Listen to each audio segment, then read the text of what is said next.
बिहार से लेके झारखंड, उत्तर प्रदेश, उत्तराखंड तक तमाम महत्वपूर्ण शख्सियत से हमने आपको रूबरू करवाया। उन तमाम महत्वपूर्ण शख्सियत में जनप्रतिनिधि रहे, विधायक रहे, मंत्री रहे और मुख्यमंत्री भी रहे। बेगूसराय में हम हैं और हमारा मकसद है ऐसे शख्सियत से आपको रूबरू करवाना जिन्होंने अपने पेशे के साथ साथ आम लोगों के लिए वो काम किया जो मिसाल है। बेगूसराय में हम मौजूद हैं और जिस तरीके से ये जिला परिचय का मोहताज नहीं है, यहाँ रहने वाले शख्स भी परिचय का मोहताज नहीं है, उन्हीं में से एक कड़ी हैं हमारे साथ जो शख्स मौजूद हैं, डॉक्टर नलिनी रंजन सिंह जी। ये भी परिचय के मोहताज नहीं है। जो काम किया अपने पेशे से जुड़े हुए और समाज सेवा के रूप में वो काबिल तारीफ है और इनके काम की धमक, इनके काम के गुल्स को हमने सिर्फ प्रदेश सूबे बिहार में महसूस नहीं किया बल्कि अन्य राज्यों में भी हमने महसूस किया। डॉक्टर रहते हुए आम लोगों की सेवा को अंजाम दिया और लगातार अनवरत उम्र के इस पड़ाव में भी जब लगभग 6 दशक से ज़्यादा का वक्त इन्होंने बिता लिया है, फिर भी उम्र के इस पड़ाव में भी आम लोगों, आम जो मरीज़ हैं उनकी सेवा में दिन रात तत्पर है। आज बेबाक बातचीत होगी और एक्सक्लूसिव इंटरव्यू है नलिनी रंजन सिंह जी का, जो आपने कभी देखा ना, कभी आपने ये महसूस ना किया हो कि किस तरीके से नलिनी रंजन सिंह जी आम लोगों की सेवा करते हैं और क्यों ये व्यक्ति ज़रूरी है बेगूसराय नहीं, आसपास के कई जिलों में, पूरे बिहार के स्तर पर। सर, एक डॉक्टर का है, एक समाजसेवी का है, एक शिक्षाविद का है, कुछ भी कह लें, मकसद आपका एक ही है, आम लोगों की सेवा करना। इसकी शुरुआत कैसे हुई और कब ये डॉक्टर के पेशे में आप आए, तमाम जनता जानना चाहिए, कैसे शुरुआत हुई? मैं बिल्कुल एक साधारण परिवार में जन्मा हुआ लड़का रहा। मेरा जन्म इसी जिला के जोकिया गांव भगवानपुर थाना के अंतर्गत पड़ता है, वहाँ हुआ 1955 में 2 मार्च को। गाँव में ही शुरुआत हुई मेरी शिक्षा और मैं हायर सेकेंडरी पास किया 71 में केंद्रीय विद्यालय गया से। उसमें केंद्रीय विद्यालय खुला ही था और पूरे बिहार में 4 ही था, उसमें से एक गया केंद्रीय विद्यालय था, वहाँ से मैं टॉप किया। सर्टिफिकेट मेरा वहाँ सामने बना हुआ है। और उसके बाद मैं BHU गया, वहाँ से आने के बाद मैंने दरभंगा मेडिकल कॉलेज से MBBS किया, पटना मेडिकल कॉलेज से ऑर्थो, फिर MS ऑर्थो किया और कुछ दिन उसमें सेवा किया और जूनियर टीचर के रूप में। उसके बाद मैं बेगूसराय आया और तब से मैं ऑर्थोपेडिक का प्रैक्टिस कर रहा हूँ। बिल्कुल साधारण रहा हूँ लेकिन मैं मेहनत करता रहा। उनके पैरों पर चलने लायक बनाया है। हड्डियों की समस्या से जुड़े लोग आते रहे यहाँ पर, लेकिन ठीक होकर बदस्तूर जाते रहे। समाज सेवा के तौर पर जो हर मंच पर उपस्थिति इनकी देखी गई वो काबिल तारीफ है। इसके अलावा गांधीवादी कहे जाते हैं विचारों से। इसके अलावा तमाम अन्य वर्ग जितने भी लोग हैं उन सब के लिए काम करते हैं। तस्वीरें भी आप देखिए और महसूस कीजिए क्यों हम डॉक्टर नलिनी रंजन की बात कर रहे हैं। करना मैं सब गुजारिश कर रहे हैं, हमारे पीछे आप तस्वीरों को देखिए। एक तरफ भगवान गणपति की तस्वीर है तो दूसरी तरफ मक्का मदीना भी है, जो साफ तौर पे आपको ये महसूस कराएगा कि क्यों ये डॉक्टर लोगों के, मरीजों के दिल में बसते हैं। डॉक्टर नलिनी रंजन सिंह जी के क्लिनिक में हम मौजूद है। तस्वीरें आप देख रहे हैं, तस्वीरों में आप साफ देखिए कि जाति वर्ग संप्रदाय से ऊपर उठकर आम लोगों की सेवा भाव, और यही भावना है जो लगातार सालों से कह सकते हैं अनवरत तरीके से चलता जा रहा है। एक तस्वीर और भी आप देखिए, महसूस कीजिए। किसी डॉक्टर के क्लिनिक में शायद हमने इस तरीके की तस्वीर को देखा नहीं। अब पहली बार आप भी देखिए, महसूस कीजिए क्यों डॉक्टर नलिनी रंजन सबसे अलग है। ये कविता मेरी अपनी लिखी हुई। खास बात यह है कि ये जो कविता है माँ पर, हे माँ तेरी सूरत से अलग भगवान की सूरत क्या होगी। ये जो कविता है, इसमें जो उकेरे हुए शब्द हैं, जो अक्षर हैं, वो डॉक्टर नलिनी रंजन के लिखे हुए हैं। तो क्यों ना हम इन्हें साहित्यिक आदमी भी कहें, चूंकि दिनकर की ये धरती है, दिनकर के शहर में हम मौजूद हैं, दिनकर के जिले में हम मौजूद हैं, जिन्हें राष्ट्र कवि कहा जाता है। तो यहाँ से साहित्यिक चीजों पे जो पकड़ डॉक्टर नलिनी रंजन का दिखता है वो भी कह सकते हैं अपने आप में अद्वितीय है। एक डॉक्टर कैसे साहित्यिक व्यक्ति बन जाता है? समाज में मैं रहता हूँ, समाज में जीता हूँ, समाज को महसूस करता हूँ, समाज को भोगता हूँ, समाज के साथ सोता हूँ, समाज के साथ बैठता हूँ। तो समाज की बात क्यों नहीं मेरे दिमाग में आएगी। अभी तक मेरी 25-30 कहानियाँ अच्छी मैगजीन में निकलती थी, जो मेरी खुद के अनुभव पर आधारित कहानियाँ हैं, छोटी छोटी लघु कथाएँ। छोटे छोटे ऐसे मैं लिखता रहता हूँ कभी कभी जब समय मिलता है। और केवल साहित्य नहीं, राजनीति पर, सामाजिक परिदृश्य पर, ये मजहबी फसाद पर, इनमें सब पर लिखता हूँ, लेकिन मैं कॉमन लिखता हूँ। अभी ही एक व्यक्ति रोगी आया मुस्लिम का, तो पूछा कि आपके यहाँ ये अल्लाह, तो कहे कि काफिर शब्द केवल मुस्लिम में है, हिंदू जो होते हैं उसके लिए सब भगवान हैं। हम अगर पानी को आब कर दें तो पानी। दर्शक जानना चाहते हैं कि डॉक्टर नलिनी रंजन कब कभी डॉक्टर नलिनी रंजन बन गए। कभी कोई जो है ना, कभी लिखने और पढ़ने और ज्ञान से नहीं होता है। हमारे कवि सम्राट जो दिनकर जी हुए, वो इतिहास में बीए थे, हिंदी उनका विषय था ही नहीं। उसी तरह आपका जो हरिवंश राय बच्चन थे, वो अंग्रेजी के प्रोफेसर थे, और हिंदी और वो सब दिन इंग्लैंड में रहे। आप जानते होंगे कि उनकी पत्नी यहाँ थी, लेकिन वह 10 साल तक लगातार इंग्लैंड में रहे और अंग्रेजी पर रिसर्च किया, लेकिन हिंदी के महान कवि। तो कवि के लिए यह नहीं है, वो कहावत है, कहा पहले जो है, कहाँ ये है कि वियोगी होगा पहला कवि, आह से निकली होगी गान, निकल कर आँखों से चुपचाप, वही होगी कविता अंजाम। आप वहाँ क्लास तक ही पढ़े थे जयशंकर प्रसाद, और उनकी कामायनी जो है सो विश्व का प्रसिद्ध ग्रंथ है, महाकाव्य, महायश। तुलसीदास किसी विद्यालय में नहीं पढ़े थे, उनकी जो थोड़ी बहुत पढ़ाई हुई गुरुकुल में हुई, और उसने अपने अध्ययन और अध्यावसाय और अपने मेहनत से और अपने शौक के कारण महाकवि हुए। तो हम लोग तो साधारण। बिल्कुल, ब्रेक में जाने से पहले चंद लाइनें डॉक्टर नलिनी रंजन सिंह जी से कहेंगे, कुछ गुनगुनाते हुए तमाम दर्शकों के लिए बताएं जो इन्होंने खुद से लिखा है, कुछ अलग तरीके से। याद नहीं रहता है, बहुत सा लिखता हूँ और लिखा ही रह जाता है। कुछ भी एक लाइन, ये कुछ भी शब्द जो भी आपके जेल में हो।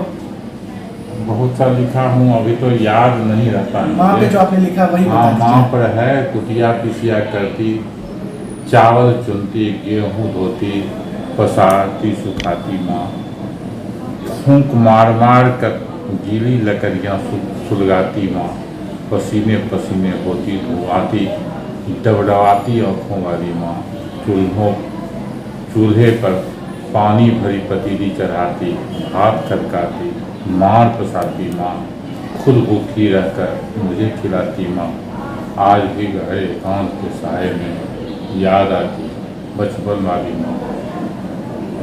और सचमुच में ये जो शब्द है ना, वो अक्षरशः सत्य है। मैं एक छोटा सा घर, मेरा एक मिट्टी का घर था, केवल एक घर था। आज तक शायद सुना ना हो, महसूस ना किया हो।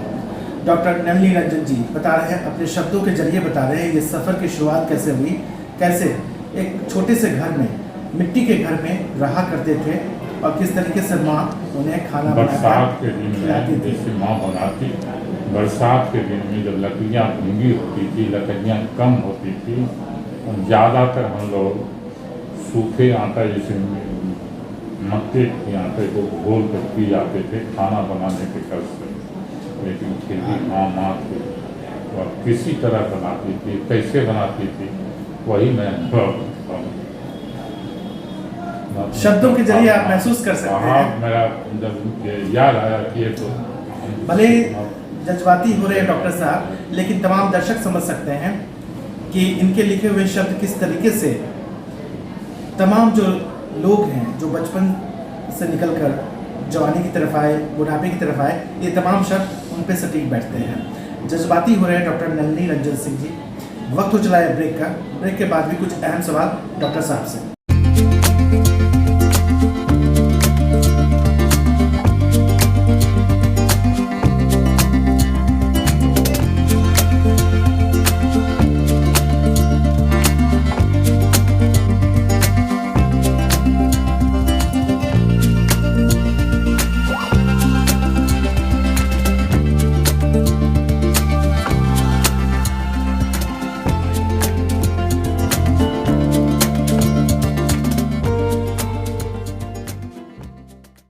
के बाद आपका स्वागत है हमारे साथ वो शख्सियत जिनके बारे में अगर मैं शब्दों के जरिए बताऊं तो शायद ये सही नहीं होगा। अपने आप में मिसाल है, अपने आप में जिस तरीके से काम किया, लोगों की सेवा किया, वो सब अपने आप में एक काबिल तारीफ जो चीज़ें हैं, जो शब्द हैं, वो भी शायद छोटा पड़ जाए।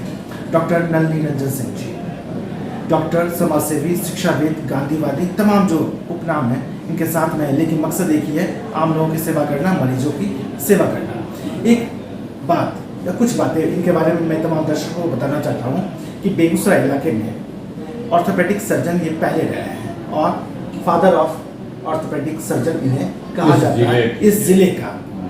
कुछ बातें और भी मैं तमाम दर्शकों को बता दूं कि एमआरआई की जो शुरुआत पटना में हुई, उसके बाद बेगूसराय दूसरा ऐसा जिला था जहां पे डॉक्टर नलिनी रंजन सिंह जी ने इसका शुभारंभ किया। सिटी स्कैन पटना के बाद बेगूसराय में शुरुआत हुई और इसके भी जनक रहे यहाँ पे father of orthopaedic surgeon doctor Nalini Ranjan Singh ji. लेकिन तमाम लोगों से भी हमने बात किया बेगूसराय में, उसके बाद हम डॉक्टर नलिनी रंजन सिंह जी के पास हैं। तो डॉक्टर हैं, आम लोगों की आवाज़ है, समाजसेवी हैं, लेकिन एक परिचय और भी है, तमाम मंचों पर देखे जाते हैं। तो क्या पॉलिटिकली भी ये किसी पार्टी से कनेक्टेड हैं या नेता कौन बसता है इनके दिल में? तमाम नेता हैं बिहार से लेकर देश के स्तर पर, लेकिन वो कौन सा नेता है? तमाम लोगों के दिलों में डॉक्टर नलिनी रंजन बसते हैं, लेकिन इनके दिल में कौन व्यक्ति बसता है, खासतौर पर नेता के तौर पर?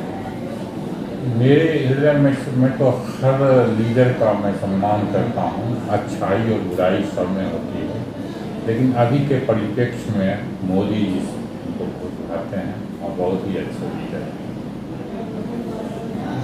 मोदी जी को मैं चाहता हूँ, मैं राजनीतिज्ञ नहीं हूँ, लेकिन कोई भी भारतीय जितने भी लोग हैं सबको होना चाहिए राजनीति में इंटरेस्ट जरूर लेना चाहिए। तो तमाम महात्मा गांधी ने कहा है कि राजनीति गंदी क्यों, क्योंकि इसमें अच्छे लोग नहीं आते, अच्छे लोगों को इसमें आना चाहिए और अच्छे लोग सक्रिय ना भी हों तो उनको सक्रियता से उसमें भाग लेना चाहिए। डॉक्टर साहब, तमाम दर्शक भी जानना चाहते हैं, उनके भी सवाल आए कि डॉक्टर साहब से सवाल जरूर पूछेगा, मशरूफियत में वक्त कैसे निकाल पाते हैं आप? तमाम मंचों पे आप देखे जाते हैं और हर जगह कोशिश रहती है आपकी कि मौजूदगी आपकी हो, तो ये जो मशरूफियत में वक्त निकलता है ये कैसे समायोजित करते हैं आप? समय का जो मैनेजमेंट है, प्रबंधन है, वह आपके इंटरेस्ट पर निर्भर करता है।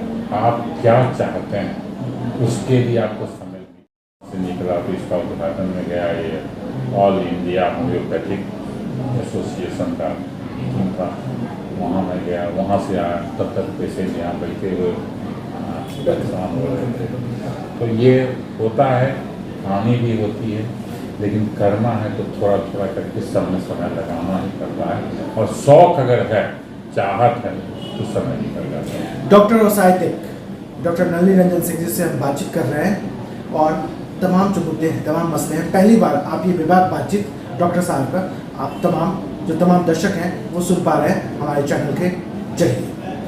तो सर, जो तमाम मरीज भी आते हैं और जो आपने बताया भी जिस तरीके से एक शुरुआत हुई, फादर आपके जाते हैं, कुछ नई चीज़ों का किस तरीके से और ईजाद किया, जो हड्डी से संबंधित जो बीमारियां हैं, जो तमाम लोग आते हैं, उसके लिए तो बहुत सारी चीज़ें भी होंगी और भी मशीनों की ज़रूरत पड़ी होगी, वो सब आपने कैसे किया और कैसे बेगूसराय में आपने मेडिवर्सल जो आपकी क्लिनिक है उसको आपने एस्टेब्लिश किया? एक्चुअली मैं शुरू से जहाँ चाहे देश में हो, चाहे हमारे बाहर का भी सर्टिफिकेट लगा हुआ, देश में हो या विदेश में, जहाँ भी ऑर्थोपेडिक का कॉन्फ्रेंसेस होता है मैं भाग लेता आ रहा हूँ शुरू से, और जहाँ जाता हूँ नई चीज़ें सीखता हूँ और मेरे मन में होता है कि मैं इसको अपने जिले में लगाऊँ।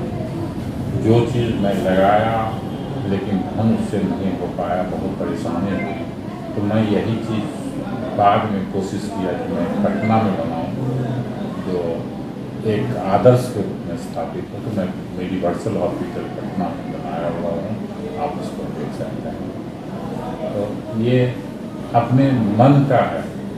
डॉक्टर बहुत कमाते हैं, ऐसा नहीं है, कमाते हैं, अच्छे कमाते हैं, कोई गलत नहीं कमाते हैं, सही कमाते हैं, क्योंकि हम जिंदगी से खेलते हैं और ज़िंदगी की कोई कीमत नहीं होती। अगर हम एक रेडियो ठीक कराने देते हैं पंखा, तो उसमें चार्ज लग जाता है, जबकि उसका दाम 5,000 का। और उसकी ठीक कराई, मरम्मत कराई 1000 रुपया बाकी, लेकिन हमारे बदन का कोई कीमत नहीं। उसमें हम लोग कमाते हैं, किसी के ज़िंदगी से खेलते हैं, जिंदा को बेहोश करते हैं, मार देते हैं, फिर उसको जिंदा करते हैं, बढ़िया करते हैं। चूँकि एक मेरा अपना भी सवाल है जो मैं डॉक्टर साहब से करना चाहूँगा।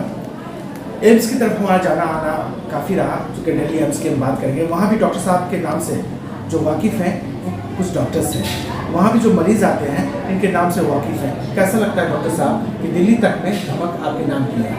नहीं, दिल्ली में एम्स में जो डॉक्टर हैं हम लोगों को कॉन्फ्रेंस में मिलते रहते हैं।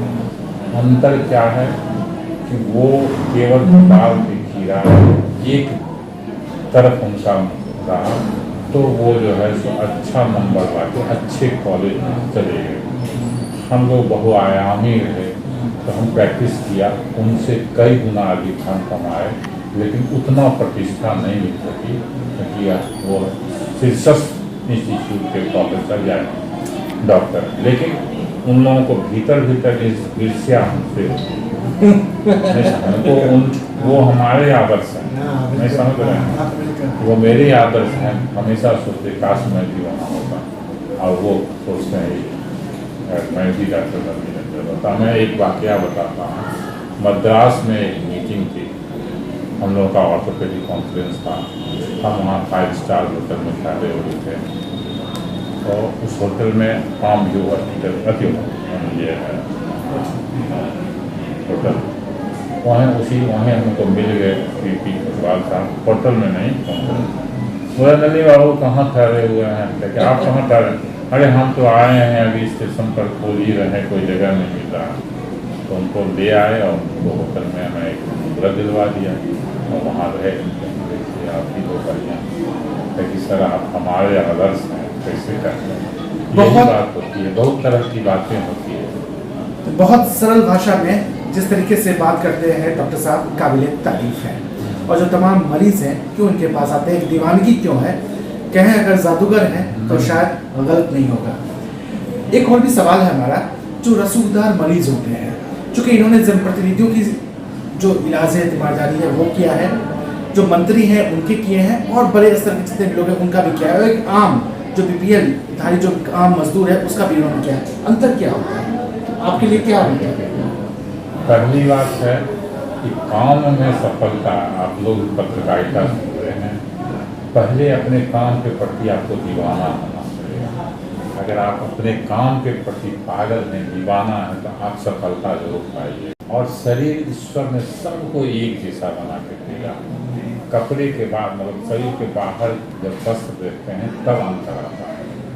तो शरीर सब, चाहे गरीब हो अमीर हो, गरीब लोग जो होते हैं पूरे सम्मान और पूरा विश्वास के साथ आते हैं हमारे पास। अमीर जो आते हैं वो भगवान के घर भी जाते हैं तो दिखावा करते हैं, शो करते हैं, इतना कपड़ा, इतना सोना, इतना प्रसाद बढ़ा के दिखाते हैं, तो वहाँ भी VIP बनने की कोशिश करते हैं। सर, तमाम मरीजों के नाम, तमाम जनता के नाम, बेगूसराय राज्य की जनता के नाम और देश भर में जो अपने तमाम फैन हैं उनके नाम क्या संदेश आप दे रहे हैं, क्या अपील आप कर रहे हैं, क्या मैसेज आप दे रहे हैं, तमाम लोगों के नाम क्या कहना चाहते हैं? मैं बेगूसराय या सभी जनता, सब जगह, चाहे बेगूसराय भी या दुनिया का कहीं भी हो, सब जगह की जनता एक ही है, सबका सोच एक है। इधर कुछ दिनों से हम लोगों में डॉक्टर और रोगी के बीच में अविश्वास पैदा होता जाता है। मैं यही कहता हूँ कि आप डॉक्टर से अविश्वास न करें। पहले ही डॉक्टर को ठोक बजा के तब उसके पास जाएं। आप ईश्वर और भक्त के बीच में जैसे दलाल पंडित रखते हैं, ये हमारा पाठ करा देते हैं, पूजा करा देते हैं, वैसे दलाल से आप फंस के रहिए, डायरेक्ट डॉक्टर से मिलिए और आपको अपने बीमारी के बारे में सब कुछ जानने का जन्मसिद्ध अधिकार है। आप उनसे समझिए, संतुष्ट होइए, तब आप इलाज करेंगे। और मैं डॉक्टर से भी सलाह देना चाहता हूँ, हम कलेक्टर भी बन सकते थे, हम इंटेलिजेंट आदमी हैं, हम मेहनती हैं, लेकिन ईश्वर हमको इस प्रोफेशन के लिए चुना, सेवा के लिए इसीलिए चुना, कहते हैं ईमानदारी से काम करना। पेशेंट हमारा पेशेंट नहीं, पेशेंट हमारा ईश्वर है, और ईश्वर की पूजा, ईश्वर की आराधना उसी तरह करना चाहिए जैसे हम चर्चा करते हैं। कभी भी मौका नहीं देना चाहिए। तो ये थे डॉक्टर नलिनी रंजन सिंह जी। बेबाक बातचीत पहली बार आप देखेंगे, और जो आप देख भी रहे हैं तो आपको लगेगा भी कि वो बातें निकल कर सामने आई जो आज तक डॉक्टर साहब ने किसी चैनल पे नहीं कहा। अपने घर की बातें किया, मरीजों की बात किया, अपने क्लिनिक की बात किया, और बताया भी मकसद एक ही है, आम लोगों की सेवा करना, मरीजों की सेवा करना।